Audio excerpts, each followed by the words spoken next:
아버지의 헌신적인 사랑을 담은 소설 가시고기가 22년 만에 가시고기 우리 아빠로 다시 돌아왔습니다. IMF에서 코로나19로 시대적 배경이 바뀌었고 9살 주인공이 29살로 성장했는데요. 조창인 작가를 민진기 기자가 만나봤습니다. 아버지가 된다는 것은 선택이 아니라 운명이란다. 운명은 책임지는 것이지. 하지만 겁내지 말아라. 그건 즐거운, 끝내는 행복한 책임이다. 아빠를 보렴. 다음에 가서 아빠는 행복했단다. 조창인 작가는 팬데믹이라는 시대적 상황이 22년 만에 가시고기 이야기를 꺼내들게 만들었다고 말합니다.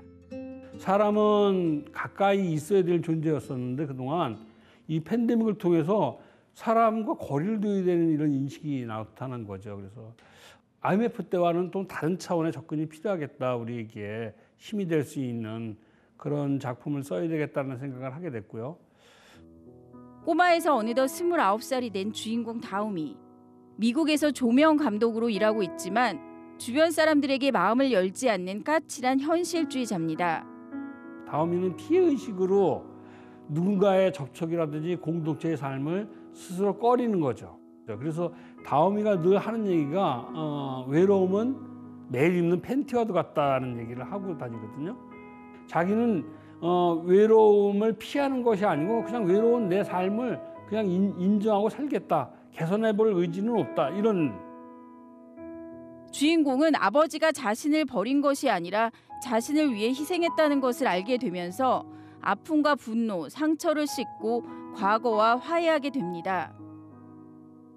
이 가족의 사랑을 통해서 사회로 눈이 열리는 거죠. 그러니까 만약에 가족의 사랑이 온전치 못한다면은 바깥에 있는 이웃과 공동체 사랑이 온전치 못하다고 저는 본 거예요.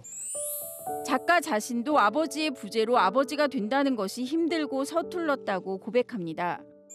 저희 아버님이랑은 제가 관계를 맺기 전에 아버님이 세상을 떠나셔서 그건 굉장히 서툴고요. 이런 아버지에서 내려받는 사랑을 못 경험한 상태에서 아버지가 됐죠, 제가.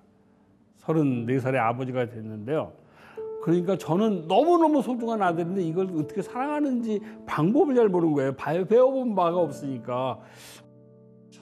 하지만 이제는 주인공과 동갑인 아들과 2~3시간 수다를 떨 만큼 친해졌다고 합니다. 이제는 저도 변했고 그 아들도 제가 마음을 이해해줘서 그런지 몰라도 이제는 통화하면 뭐 2시간, 3시간씩 아주 사소한 얘기를 할 수 있는. 조 작가는 등대지기, 해피빌라 등의 작품을 통해 줄곧 공동체에 대한 가치를 강조해왔습니다. 제가 특히 전미들에게 주고 싶었던 것은 혼자가 아니라는 사실, 누구도 섬처럼 혼자 있을 수 없다는 사실, 그리고 그 공동체를 사랑해야 되는 어떤 자세의 문제를 이야기하고 싶었던 거죠. 그 문제를 가족으로부터 풀어나기를 바랬던 것이고요. 팬데믹의 삭막한 시대지만 사람에 대한 희망을 버리지 않는다는 조창인 작가. 다움이가 주변 사람들의 도움으로 마음의 문을 열었던 것처럼 어른들이 젊은 세대들의 아픔을 공감하고 소통해줘야 한다고 조언합니다. 가까이 오지 마. 너한테 병 걸려. 이렇게 된다면 이게 어떻게 할 겁니까? 이걸 그러니까 이 시대가 빨리 극복해야 되거든요. 그거는 역시 소통할 수 있는 마당을 누군가 부지런히 제공해줘야 되는 거죠. 어른들이. 작가는 또 이 소통에 할 수 있는 그 공간을 끊임없이 마련해야 될 테고요. 뭐 우리의 책무입니다. EBS 뉴스 민진기입니다.